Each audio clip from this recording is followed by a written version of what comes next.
नमस्कार विद्यार्थी मित्रांनो, तुमचं पुन्हा एकदा स्वागत आहे आपल्या अजनी करिअर अकॅडमी या यूट्यूब चॅनलला। आरोग्य सेवक भरतीची महत्त्वाची अपडेट तुम्हाला द्यायची आहे, त्याकरता हा व्हिडिओ आहे। तर आरोग्य सेवक भरतीची या व्हिडिओमधून आपण बघूया की कोणत्या कोणत्या जिल्ह्यातील जिल्हा परिषदेने आरोग्य सेवक 50%च्या अंतिम गुणवत्ता याद्या लावल्या आहेत किंवा कागदपत्र पडताळणीसाठी विद्यार्थ्यांना बोलावलेलं आहे किंवा त्यांचं समुपदेशन झालेलं आहे, त्याविषयीची महत्त्वाची अपडेट तुम्हाला या व्हिडिओमधून मिळणार आहे।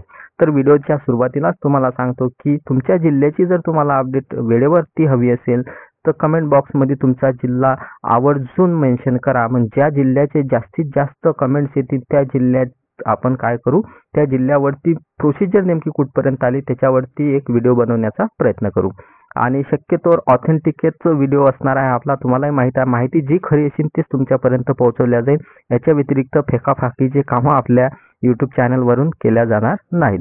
त्यामुळे काय करायचं आहे, आपल्या जिल्ह्याचं नाव कमेंट बॉक्समध्ये नक्की कळवा। म्हणजे मी कमेंट बॉक्समधून त्या जिल्ह्यामध्ये ज्याचे सर्वात कमीत कमी 10 तरी कमेंट्स एका जिल्ह्याचे असायला पाहिजे, म्हणजे पद्धतशीर त्या जिल्ह्यावरती मला मग चौकशी करता येईल। चौकशीच्या अंती जे काही प्रोसिजर चालू असेल किंवा जिथपर्यंत प्रोसिजर आले असेल त्याच्यावरती व्हिडिओ बनवता येईल। तर या व्हिडिओमधून आज आपण बघणार आहे की आरोग्य सेवक 50%च्या कोणत्या जिल्ह्यांनी आतापर्यंत आपल्याला अंतिम निवड याद्या किंवा प्रतीक्षा याद्या सोबतच नियुक्ती पत्रे दिलेली आहेत त्याविषयी बघणार आहे। तर बघा, आजची महत्त्वाची अपडेट आहे ती म्हणजे जिल्हा परिषद रत्नागिरी। तर जिल्हा परिषद रत्नागिरीने आरोग्य सेवक 50%ची अंतिम निवड यादी व प्रतीक्षा यादी लावलेली आहे। आता ही अंतिम निवड यादी व प्रतीक्षा यादी जर बघितली आपण, त्याच्यात मेन्शन करण्याजोगती एकच गोष्ट तुम्हाला सांगायची आहे की खुला प्रवर्गासाठी एकूण 10 जागा होत्या। तर या 10 जागेसाठी जर बघितलं आपण तर तुम्ही बघू शकता या 10 जागेसाठी जवळपास किती 10 उमेदवार आलेले आहेत आणि प्रत्यक्ष यादीत बघू शकता तुम्ही 5 उमेदवार आलेले आहेत। आणि महत्त्वाची गोष्ट तुम्हाला सांगायची हे आहे की याच्यामध्ये माजी सैनिक रिक्त जागेवर पात्र उमेदवार व अंशकालीन कर्मचारी अंतर्गत बदलानुसार समाविष्ट। म्हणजे याचा सरळ अर्थ काय आहे की जर एखाद्या कॅटेगरीमध्ये म्हणजे एखाद्या प्रवर्गामध्ये जर माजी सैनिकची जागा असेल, समजा 2 जागा असतील आणि या दोन्ही जागेवरती जर माजी सैनिकचा योग्य तो उमेदवार उपलब्ध नसेल किंवा एक जागा बी असू शकते, कितीही जागा असो, व्हॉट एव्हर जागा, मग त्या जागेवरती जर माजी सैनिकचा विद्यार्थी उपलब्ध नसेल तर त्या जागेवरती काय तो जो सर्वसाधारण विद्यार्थी असेल वेटिंग मधला, त्या वेटिंग मधल्या विद्यार्थ्यांना संधी मिळणार आहे। सोबतच जर अंशकालीन कर्मचारी जर उपलब्ध नसेल त्या सर्वसामान्य प्रवर्गामध्ये तर अंशकालीन विद्यार्थ्याच्या ऐवजी सर्वसामान्य प्रवर्गातून म्हणजे त्याच कॅटेगरी, समजा for example OBC he category आहे, ओबीसी कॅटेगरीमध्ये 2 माजी सैनिक आहेत, दोन्हीही उमेदवार उपलब्ध नाही, तर ओबीसी प्रवर्गातील प्रत्यक्ष यादीतील 2 उमेदवारांना इथं संधी मिळणार आहे। सेम पोझिशन कशासाठी असणार आहे, अंशकालीन कर्मचाऱ्यांसाठी। समजा अंशकालीनची एक जागा आहे, उमेदवार उपलब्ध नाही, तर वेटिंग मधला एक विद्यार्थी तिथं ऑब्विसली येणार आहे। अशा प्रकारचं आपल्याला काय बघायला मिळत आहे, अंतिम निवड यादी व प्रतीक्षा यादी बघायला मिळत आहे। जर अंतिम यादी बघितली तुम्ही तर इथं बघा आता कॅटेगरी वाईज सर्वीची सर्व डिटेल याच्यामध्ये आहे। ही जर तुम्हाला PDF हवी असेल, ऑब्विसली तुम्ही बघितलेली असेलच कदाचित, समजा जर बघितलेलं नसेल तर तुम्हाला काय करायचं आहे, तुमच्या रत्नागिरीच्या जिल्हा परिषदच्या वेबसाईटला व्हिजिट करायची आहे, तिथून हे तुम्हाला PDF मिळणार आहे। आणि समजा तुम्हाला तिथं जायचं नसेल तर आपल्या अजनी करिअर अकॅडमी हे टेलिग्राम चॅनल आहे, या चॅनलला जॉईन करा। चॅनलला जॉईन केल्यानंतर तुम्हाला तिथं ते उपलब्ध करून देण्यात येईल। तर बघा, आता महत्त्वाची गोष्ट जर सांगायची झाली तर पूर्ण कॅटेगरी वाईजच आहे। आता हे प्रत्येक कॅटेगरीचे विद्यार्थी तुम्हाला याच्यामध्ये बघायला मिळतील। आता याच्यामध्ये आपल्याला फारसं डीप जायचं नाही आहे, तर सरळ सरळ काय करायचं आहे, आपल्याला बाकीच्या कोणत्या कोणत्या जिल्ह्याची अपडेट आलेली आहे त्याविषयी एक झलक मारायची आहे। सगळ्यात पहिली गोष्ट तर एक आपल्याला माहित आहे, यवतमाळ या जिल्ह्यानं काय केलेली आहे बघा। सर्वात पहिले यवतमाळ जो जिल्हा आहे, या यवतमाळ जिल्ह्यानं काय दिलेली आहे, अपडेट दिलेली आहे। त्यानंतर 2 नंबरला जर बघितलं आपण तर नागपूर विभागानं सुद्धा अपडेट दिलेली आहे।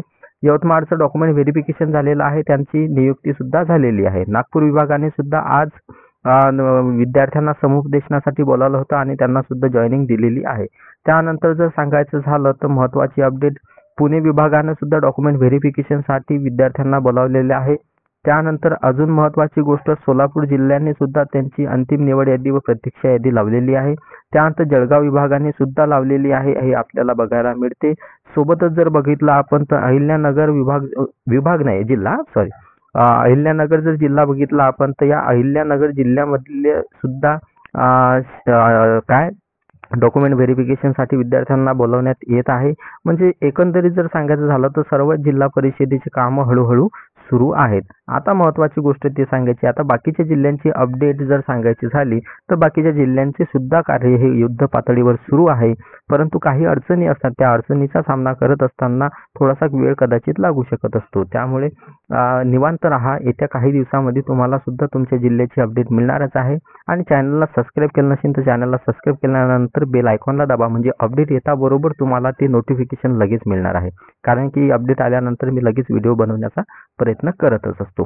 तर बघा, आता याच्यामध्ये तुम्हाला एक महत्त्वाची गोष्ट आवर्जून सांगायची आहे, ते म्हणजे बाकीच्या जिल्ह्यांचं काय. तर बाकीच्या जिल्ह्यांचा जर विचार केला तर आज 28 तारीख आहे, त्यानंतर मार्च एंडिंग असणार आहे. मार्च एंडिंगमुळे जिल्हा परिषदचे थोडंसं काय राहते, त्यांचं बिझी शेड्यूल राहते. त्यामुळे या 2-3 दिवसामध्ये अपेक्षा फार कमी आहे. आली तर एखाद्या जिल्हा परिषदेची काही जिल्हा परिषदेची येऊ शकतात, जर सर्वच काही तयार असेल त्यांचं तर. कारण की मार्च एंडिंग असल्यामुळे महत्त्वाची गोष्ट, आता उद्या शनिवार सुद्धा आहे, त्यानंतर रविवारची सुट्टी सुद्धा येणार आहे. त्यानंतर म्हणजे मार्च एंडिंग असल्यामुळे त्यांचे सुद्धा शेड्यूल बिझी असतात. त्यामुळे काय, आता 3 दिवस काय असणार आहे, तुम्हाला थोडीशी वाट बघावी लागणार आहे. परत तुम्ही सोमवार मंगळवारपासून म्हणजे पुढच्या वीकमध्ये, म्हणजे एप्रिल महिन्याच्या फर्स्ट वीकमध्ये, हा एप्रिल महिन्याचा फर्स्ट वीक एकदम जबरदस्त वीक असणार आहे. कारण याच्यामध्ये मॅक्झिमम जिल्हा परिषदेच्या याद्या क्लिअर झाल्याचे आपल्याला बघायला मिळणार आहे. बघा, व्हिडिओची लेंथ जास्त झाली नाही पाहिजे, त्यामुळे मी इथंच थांबतो. या व्हिडिओमधून फक्त मला एवढीच माहिती द्यायची होती तुम्हाला, की जी रत्नागिरी जिल्हा परिषद आहे, या रत्नागिरी जिल्हा परिषदेने सुद्धा काय अंतिम निवड यादी व प्रत्यक्ष यादी जाहीर केलेली आहे. सोबतच जर सांगायचं झालं तुम्हाला तर बाकीच्या जिल्हा परिषदा मी ऑलरेडी मेन्शन केलेल्याच आहे. परत त्या गोष्टी मी सांगणार नाही. बघा, चॅनलला नवीन असताना चॅनलला सबस्क्राईब करा. सबस्क्राईब केल्यानंतर बेल आयकॉनला दाबायला विसरू नका. आणि महत्त्वाची गोष्ट, व्हिडिओला अजूनही लाईक केलं नसेल तर प्लीज व्हिडिओला लाईक करा आणि आपल्या आरोग्य सेवक मित्रांपर्यंत शेअर करायला विसरू नका. धन्यवाद. भेटूया पुढच्या व्हिडिओमध्ये.